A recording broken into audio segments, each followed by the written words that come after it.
नमस्कार, मैं हूं प्रणब अग्नोत्री। समाचार अब विस्तार से। राष्ट्रपति रामनाथ कोविंद कल से उत्तर प्रदेश की 4 दिन की यात्रा पर होंगे। वे कल लखनऊ में बाबा साहब भीमराव अंबेडकर विश्वविद्यालय के 9वें दीक्षांत समारोह में हिस्सा लेंगे। श्री रामनाथ कोविंद शुक्रवार को लखनऊ में उत्तर प्रदेश के पूर्व मुख्यमंत्री डॉक्टर संपूर्णानंद की प्रतिमा का अनावरण करेंगे और कैप्टन मनोज पांडे सैनिक स्कूल में एक ऑडिटोरियम का उद्घाटन करेंगे। उसी दिन वे संजय गांधी स्नातकोत्तर आयुर्विज्ञान संस्थान के 26वें दीक्षांत समारोह में भाग लेंगे। इस महीने की 28 तारीख को राष्ट्रपति गोरखपुर में महायोगी गुरु गोरखनाथ आयुष महाविद्यालय की आधारशिला रखेंगे और महायोगी गोरखनाथ विश्वविद्यालय का उद्घाटन करेंगे। 29 अगस्त को राष्ट्रपति लखनऊ से रेल मार्ग से अयोध्या पहुंचेंगे, जहां वे राज्य सरकार के संस्कृति और पर्यटन विभाग की विभिन्न परियोजनाओं का शुभारंभ करेंगे। अपनी यात्रा के अंतिम चरण में राष्ट्रपति श्री राम मंदिर निर्माण स्थल पर जाएंगे और पूजा अर्चना करेंगे। मुख्यमंत्री योगी आदित्यनाथ ने कल गोरखपुर में राष्ट्रपति रामनाथ कोविंद के गोरखपुर के दौरे से संबंधित तैयारियों का जायजा लिया। राष्ट्रपति उत्तर प्रदेश की 4 दिवसीय यात्रा पर कल लखनऊ पहुंच रहे हैं और 26 तथा 27 अगस्त को लखनऊ में विभिन्न कार्यक्रमों के उपरांत राष्ट्रपति 28 अगस्त को गोरखपुर की 1 दिवसीय यात्रा करेंगे। मुख्यमंत्री ने गोरखपुर के भटहट विकासखंड के ग्राम पिपरी में राष्ट्रपति द्वारा किए जाने वाले गुरु गोरखनाथ आयुष विश्वविद्यालय के शिलान्यास की तैयारियों का भौतिक निरीक्षण किया।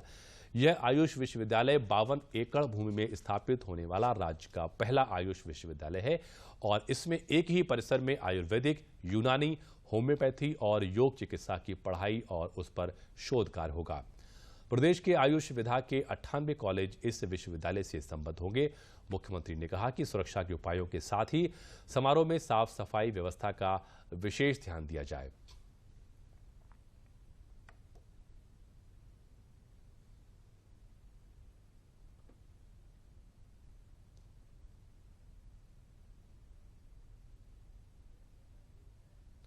राष्ट्रपति रामनाथ कोविंद के 29 अगस्त को अयोध्या में आगमन को लेकर तैयारियां तेज हो गई हैं। इन्हीं तैयारियों का जायजा लेने जिले के प्रभारी मंत्री नीलकंठ तिवारी अयोध्या पहुंचे। पर्यटन मंत्री नीलकंठ तिवारी ने अयोध्या रेलवे स्टेशन सहित रामकथा पार्क में होने वाले रामायण कॉन्क्लेव की तैयारियों का जायजा लिया।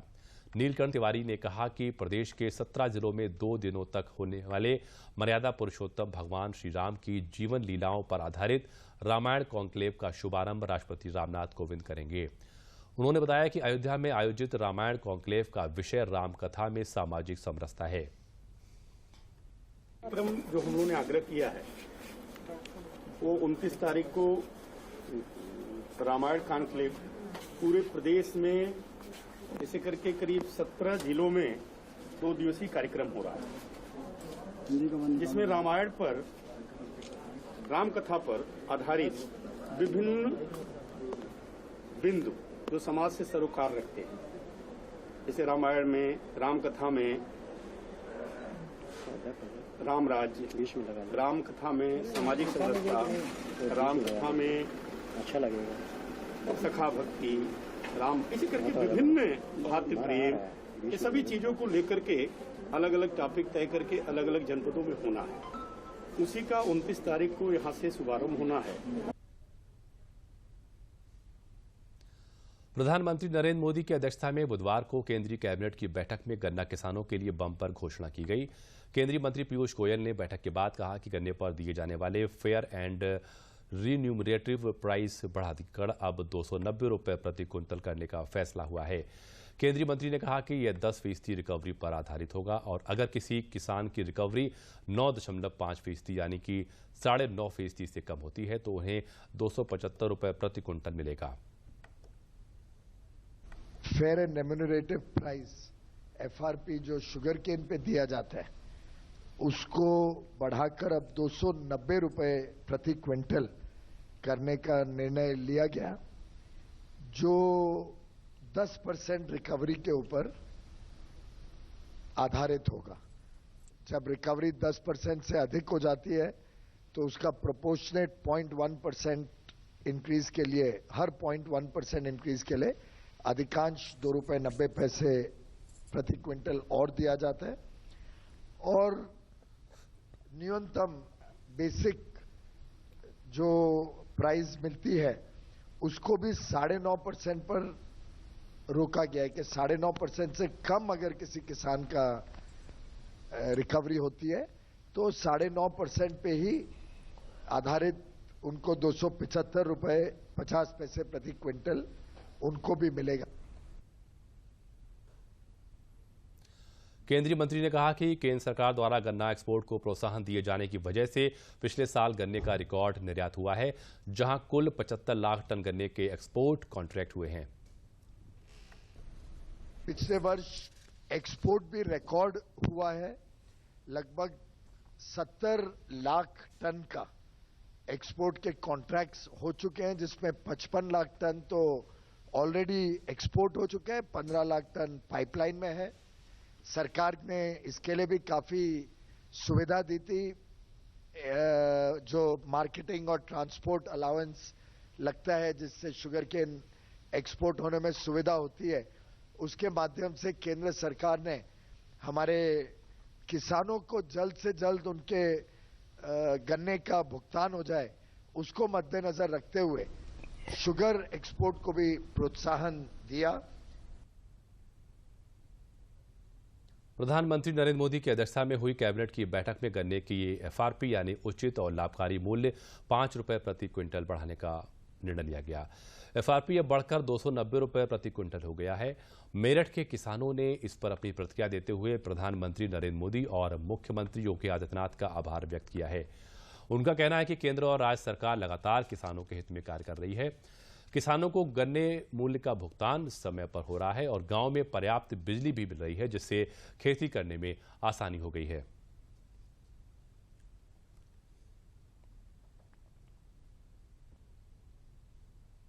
जो मोदी जी ने 5 रुपए प्रति क्विंटल गन्ने पे दाम बढ़ाया है, उसके लिए हम आभार व्यक्त करते हैं। और योगी जी, मोदी जी लगातार किसानों के लिए प्रयास कर रहे हैं, उचित से उचित मूल्य किसानों का दिलवाया जाए। और हम धन्यवाद करते हैं सभी लोग के आगे भी अपने प्रयासों से वो किसानों का फायदा करें और मूल्य का बढ़ावा करें। ये जो मोदी जी की सरकार ने 5 रुपए किसानों के बढ़ाए हैं गन्ने के खेत पे, गन्ने की फसल पे, ये एक सरकार का बहुत ही अच्छा कदम है। इसके लिए हम सरकार का और मोदी जी का बहुत बहुत आभार व्यक्त करते हैं। पेमेंट हमारी सही आती है, टाइमली आती है। बिजली तो अब 24 घंटे आती है हमारे यहाँ पर, और पानी की सुविधा भी काफ़ी अच्छी है। सरकार ने जो हमारे गन्ने पे 5 रुपए प्रति क्विंटल बढ़ाए हैं, उसके लिए मैं मोदी जी का, प्रधानमंत्री जी का और आदित्यनाथ जी का बहुत बहुत धन्यवाद करता हूं कि किसानों के लिए उन्होंने सोचा। और ये सरकार हमारी कुल मिला के अच्छे कार्य कर रही है, हम संतुष्ट भी हैं। और पेमेंट की स्थिति यह है कि अब बेहतर है, पहले से बेहतर है। अब जो पैकेज दिया है सरकार ने, उसके लिए मैं सरकार का बहुत बहुत धन्यवाद करता हूं। वित्त मंत्री निर्मला सीतारमण ने देश के सार्वजनिक बैंकों की जमकर तारीफ की है। उन्होंने कहा कि देश के सभी पीएसयू बैंक कोरोना संकट के दौर में मजबूत होकर उभरे हैं। 2 दिन के दौरे पर मुंबई पहुंची वित्त मंत्री ने सार्वजनिक क्षेत्रों के बैंकों के सालाना प्रदर्शन की समीक्षा की। इस मौके पर उन्होंने कहा कि अब बैंक स्टाफ को मिलने वाले वेतन का 30% उनके परिजनों को पेंशन के रूप में मिल सकेगा। इसके साथ ही उन्होंने सार्वजनिक क्षेत्रों के बैंकों से आग्रह करते हुए कहा कि राज्य सरकारों के साथ मिलकर 1 डिस्ट्रिक्ट 1 प्रोडक्ट योजना को सफल बनाएं और सुनिश्चित करें कि सार्वजनिक बैंकों से ऐसे उत्पादों को लाभ मिल सके।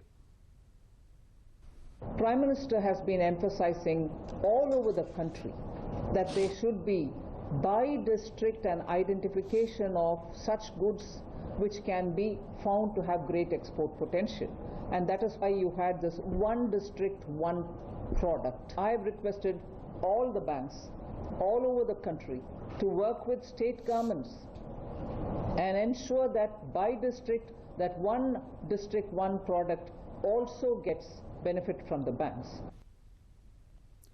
मुख्यमंत्री योगी आदित्यनाथ ने आज प्रधानमंत्री उज्ज्वला योजना के दूसरे चरण के लाभार्थियों को मुफ्त एलपीजी कनेक्शन वितरित किए। लखनऊ स्थित अपने सरकारी आवास से वर्चुअल कार्यक्रम के जरिए मुख्यमंत्री ने विभिन्न जिलों के उज्ज्वला योजना के लाभार्थियों से संवाद भी किया। मुख्यमंत्री योगी आदित्यनाथ ने कहा कि महिला सशक्तिकरण का उज्ज्वला योजना से अच्छा उदाहरण नहीं हो सकता है। परिवार में भोजन कैसे बने, इसकी चिंता महिलाएं ही करती हैं। उन्होंने कहा कि प्रधानमंत्री नरेंद्र मोदी ने स्वस्थ जीवन बेहतर जीवन के लिए इस लक्ष्य को आगे बढ़ाने का कार्य किया है।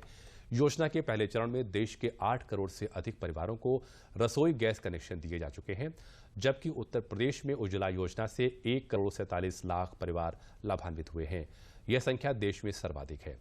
अब उज्ज्वला योजना के दूसरे चरण में प्रदेश में 20 लाख रसोई गैस कनेक्शन देने का लक्ष्य रखा गया है।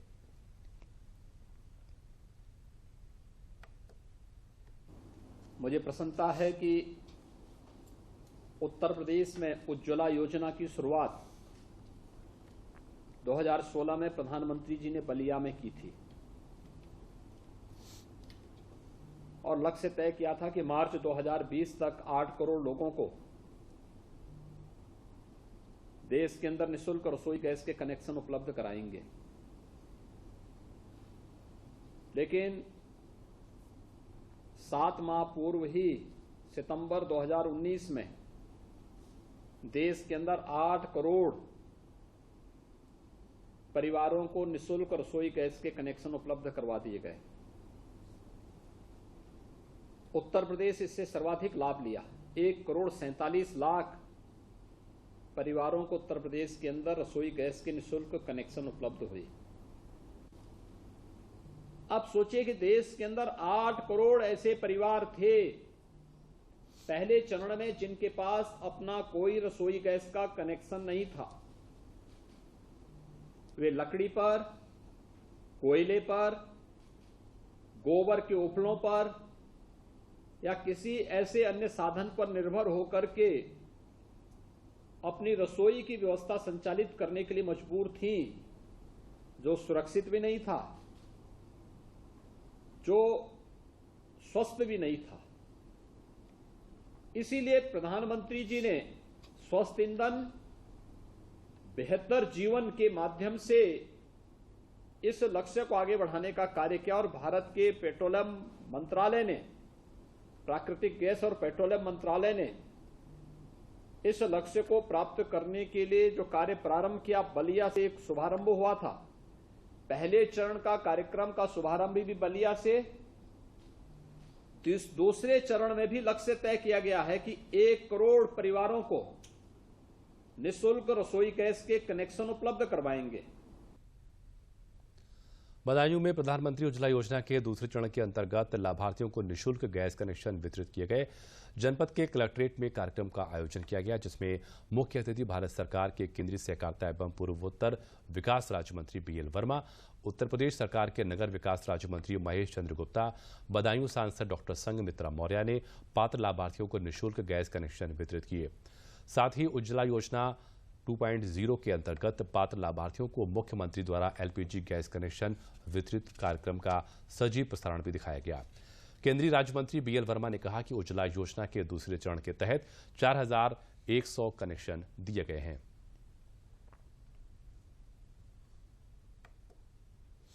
हमने उज्ज्वला के फेज 1 में 8 करोड़ 3,39,993 कनेक्शन देने का काम किया। माननीय प्रधानमंत्री जी को हम बधाई देना चाहते हैं। कितनी बड़ी तादाद में फेज 1 में हमने किया था और आज फेज 2 का शुभारंभ बदायूं जिले में हुआ है।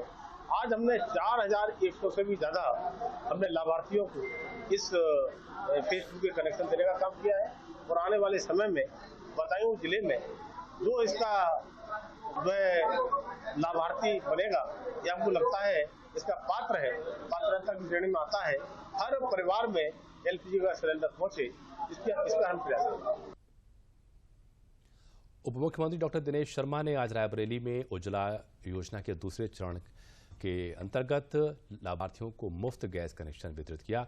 जिले में उज्ज्वला के दूसरे चरण योजना के अंतर्गत 40,000 लाभार्थियों को मुफ्त कनेक्शन दिया जाना है। उप मुख्यमंत्री ने 20 लाभार्थियों को कनेक्शन वितरित कर योजना का लाभ दिया। उप मुख्यमंत्री ने कहा कि सरकार निरंतर गरीबों का ध्यान रखते हुए उन्हें अधिक से अधिक योजनाओं का लाभ देने का कार्य कर रही है। हमारी सरकार लगातार प्रदेश की जनता का जीवन स्तर उठाने के लिए काम कर रही है।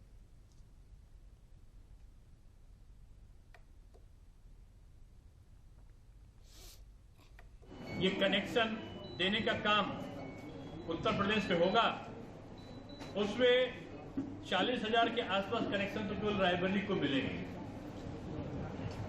इस बार इस बात का विशेष ध्यान रखा गया है कि जो कुचले हैं, गरीब हैं, दिहाड़ी मजदूर या श्रमिक हैं जिनके पास आइडेंटिटी कार्ड नहीं था, उनको भी देने का काम इस बार उज्ज्वला योजना के अंतर्गत किया जा रहा है। कोरोना संक्रमण की महामारी का जो पूरा दुष्चक्र चला, पूरे प्रदेश में नहीं पूरे देश में, पूरे विश्व में, उत्तर प्रदेश में इस बात की खुशी है कि 552 के आसपास नए ऑक्सीजन प्लांट स्वीकृत हुए थे। उनमें 336 ऑक्सीजन प्लांट अब क्रियाशील हो चुके हैं। मन है, हम 40 साल से चूल्हे में खाना बना रहे थे। मुझे बहुत दिक्कत होती थी, आंखों में दिक्कत हो गई। बारिश में गीली लकड़ी हो जाती, चूल्हा फूंकते फूंकते दिमाग खराब हो जाता। अब मुझे आज गैस मिली है, अब हम इसी गैस में खाना बनाएंगे और हमें आराम भी मिलेगा। मोदी जी की वजह से मुझे गैस मिली है, मोदी जी को धन्यवाद। गैस कनेक्शन मुझे प्राप्त हुआ समृद्धि की तरफ से, उसके लिए मुझे मोदी जी ने यहाँ इनवाइट किया, जिससे हमें बहुत अच्छा लगा। और हम चूल्हे में पहले खाना बनाते थे, अब हम गैस से समय से बच्चे को स्कूल भेज सकते हैं। इसके लिए मोदी और योगी जी के लिए धन्यवाद। अमेठी में उज्ज्वला योजना के दूसरे चरण के तहत अमेठी विधायक गरिमा सिंह और जिला अधिकारी अरुण कुमार ने 20 लाभार्थियों को एलपीजी गैस कनेक्शन और संबंधित उपकरणों का वितरण किया। साथ ही अमेठी कलेक्ट्रेट के सभागार में मुख्यमंत्री का लाइव प्रसारण देखा गया। उज्ज्वला योजना की लाभार्थी से मुख्यमंत्री ने वर्चुअल माध्यम से बात भी की। एलपीजी गैस कनेक्शन पाने से लाभार्थियों में खुशी की लहर देखने को मिली। उज्ज्वला योजना के लाभार्थियों ने बताया कि अब समय की भी बचत हो रही है, साथ ही धुआं से होने वाली बीमारियों से भी निजात मिली है।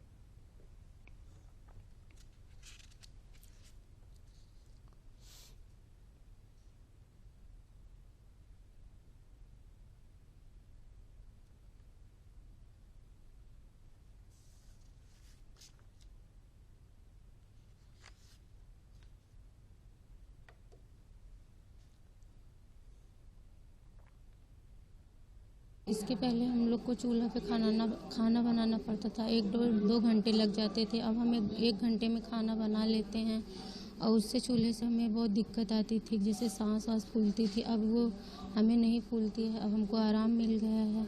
उज्ज्वला योजना है, बहुत अच्छा योजना है हम लोगों के लिए। बहुत बहुत धन्यवाद करेंगे, क्योंकि और आगे हमें ऐसी योजना दें जिसके हम लाभ उठा सकें। चूल्हे पे खाना बनाते थे, धुआं का सामना करना पड़ता था और लकड़ी की भी बचत हो गई है। समय भी मिल रहा है बच्चे को पढ़ाने के लिए। बारिश के वजह से लकड़ी भीग जाती थी, चूल्हा पे खाना बनाते थे, समय भी बर्बाद होता था। अब समय भी बचत हो रहा है, टाइम भी मिल रहा है बच्चों को पढ़ाने के लिए। एक सरकार की ऐसी योजना है, बहुत अच्छी योजना है। सरकार को बहुत बहुत धन्यवाद। सर बहुत दिक्कत रही, लकड़ी है, कंडा सब चीज़ है, बरसात में कैसे खाना बनेगा, आँखी में धुआं लगता है, नान बच्चे हैं, उनके पढ़ाई लिखाई के खाना पीना का बेर हो जात रही ही। सर ये होत रहा है, फायदा है तो नहीं कि चूल्हा लकड़ी जो लकड़ी मिलती रही, ओद मिलती रही ही, अब उसे गैस बढ़िया हो गया। अब इतना सिलेंडर मिल गया कि खाना पीना का सवेरे 7 बजे लड़कन को खाना दे दिया जाता है, खाना दे के लड़कन को स्कूल भेज देता है। अफगानिस्तान में बिगड़े हालातों के बाद फैसला लिया है। इस फैसले के मुताबिक अफगान नागरिक अब केवल ई वीजा पर ही भारत की यात्रा कर सकेंगे। इस आदेश के जरिए ई आपातकालीन एक्स विविध वीजा की शुरुआत करके वीजा प्रक्रिया को सुव्यवस्थित करने की कोशिश की गई। दरअसल यह फैसला उन रिपोर्ट को ध्यान में रखते हुए लिया गया है जिनमें दावा किया गया था कि कुछ अफगान नागरिकों के पासपोर्ट खो गए हैं। ऐसे में जो अफगान नागरिक फिलहाल भारत में नहीं हैं, उनके पहले जारी किए गए वीजा तत्काल प्रभाव से अमान हो गए हैं। भारत की यात्रा करने के इच्छुक अफगान नागरिक www.indianvisaonline.gov.in पर ई वीजा के लिए आवेदन कर सकते हैं। हाल ही में केन्या में आयोजित हुए अंडर 20 विश्व एथलेटिक्स चैंपियनशिप में भारतीय खिलाड़ियों ने अब तक का शानदार प्रदर्शन किया है। भारत ने इन खेलों में 2 रजत और 1 कांस्य पदक जीतने में सफलता हासिल की है। लॉन्ग जंप में शैली सिंह ने रजत पदक जीता और वहीं अमित खत्री ने 10,000 मीटर रेस वॉक में रजत पदक जीता। 4x400 मिश्रित टीम ने कांस्य पदक जीतने में सफलता पाई। भारत वापस आने पर इन युवा खिलाड़ियों से आज केंद्रीय खेल मंत्री अनुराग ठाकुर ने मुलाकात की। इस मौके पर खेल मंत्री ने खिलाड़ियों से औपचारिक बातचीत में उनके संघर्ष और खेलों में उनकी शुरुआत के बारे में जानकारी ली। वहीं खेल मंत्री ने देश में जमीनी स्तर पर खेल सुविधाओं को सुधारने के लिए खिलाड़ियों से सुझाव भी मांगे। इस मौके पर खेल मंत्री ने खिलाड़ियों को बधाई देते हुए कहा कि उन्होंने न केवल पदक जीता है बल्कि युवाओं को भी खेलों में आने को प्रेरित किया है।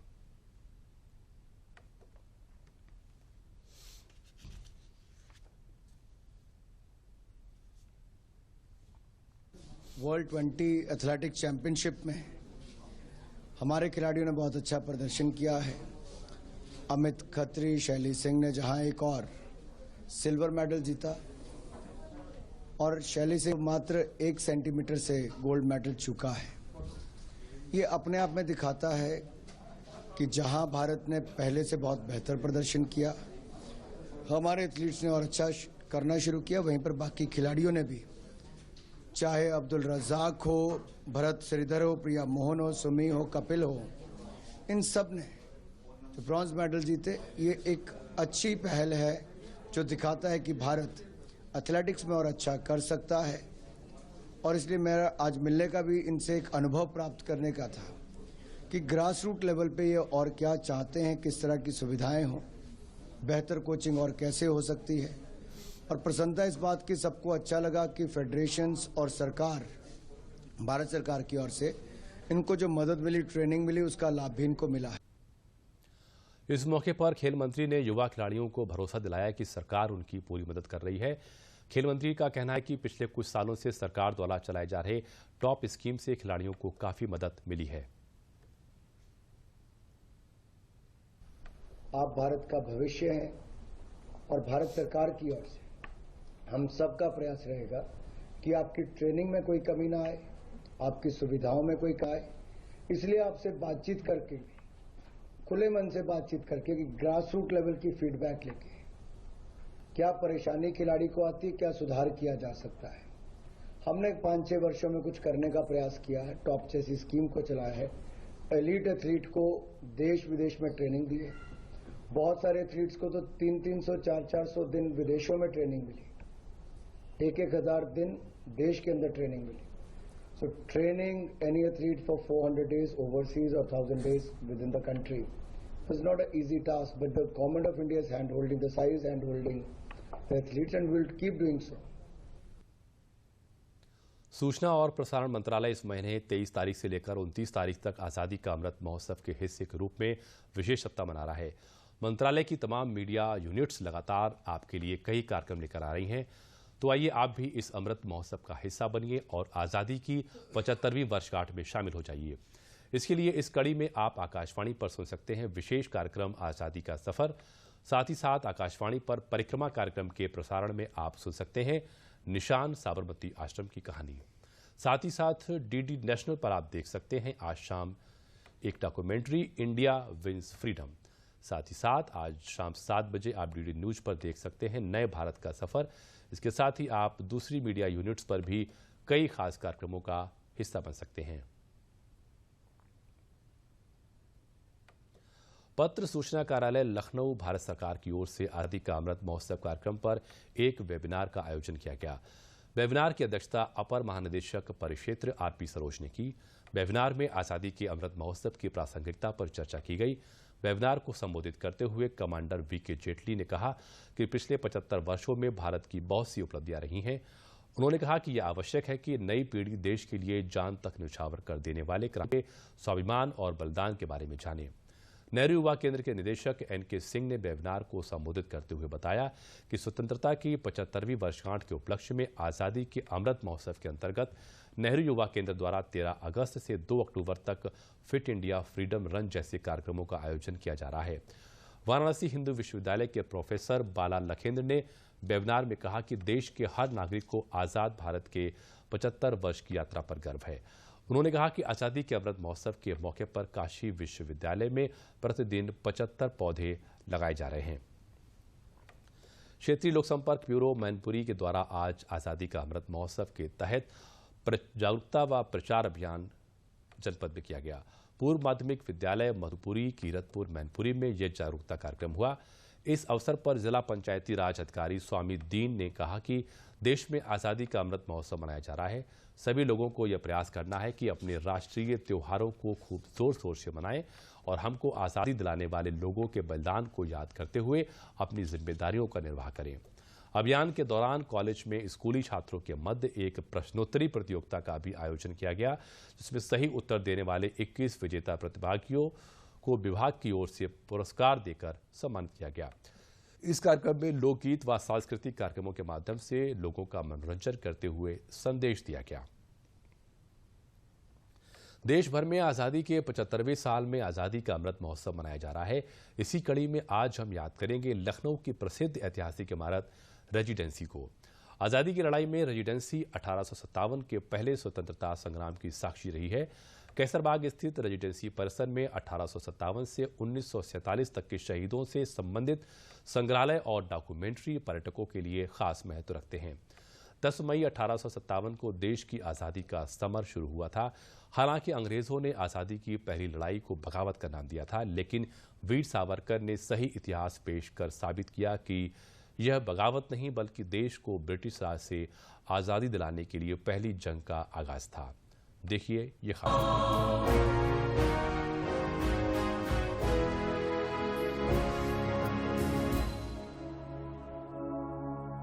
शहर लखनऊ में ऐसी कई इमारतें हैं जो अत्यंत प्राचीन हैं और स्वाधीनता आंदोलन के जंग की गवाह भी। लखनऊ में स्थित ऐसी ही एक इमारत है रेजिडेंसी, जो अपने अंदर समेटे हुए है अतीत की यादें। आज भी यहां मौजूद हैं क्रांति के निशान। इसका निर्माण सन 1775 में नवाब आसिफुद्दौला के शासनकाल में शुरू हुआ, जिसे सन 1800 में नवाब सआदत अली खां के द्वारा पूरा करवाया गया। 1857 के स्वाधीनता आंदोलन में रेजिडेंसी का अपना ही महत्व है। सैयद बरकत अहमद के नेतृत्व में हिंदुस्तानियों ने इस विदेशी गढ़ पर गोलाबारी शुरू कर दी। क्रांतिकारियों ने लगभग 86 दिनों तक यहां अपना कब्जा बनाए रखा। इस दौरान तमाम अंग्रेज परिवार यहां पर कैद रहे। अपने अंदर अतीत की कई कहानियां समेटे रेजिडेंसी आज भी पर्यटकों को अपने मोह पाश में जकड़ लेती है। इतिहासकार बताते हैं कि ब्रिटिश अधिकारी हेनरी लॉरेंस को क्रांतिकारियों ने 2 जुलाई सन 1857 को लड़ाई के दौरान गोली मार दी थी। रेजिडेंसी की टूटी फूटी दीवारों में आज भी तोप के गोलों और बंदूक की गोलियों के निशान देखे जा सकते हैं। और इसी के साथ समाचार समाप्त हुए। नमस्कार।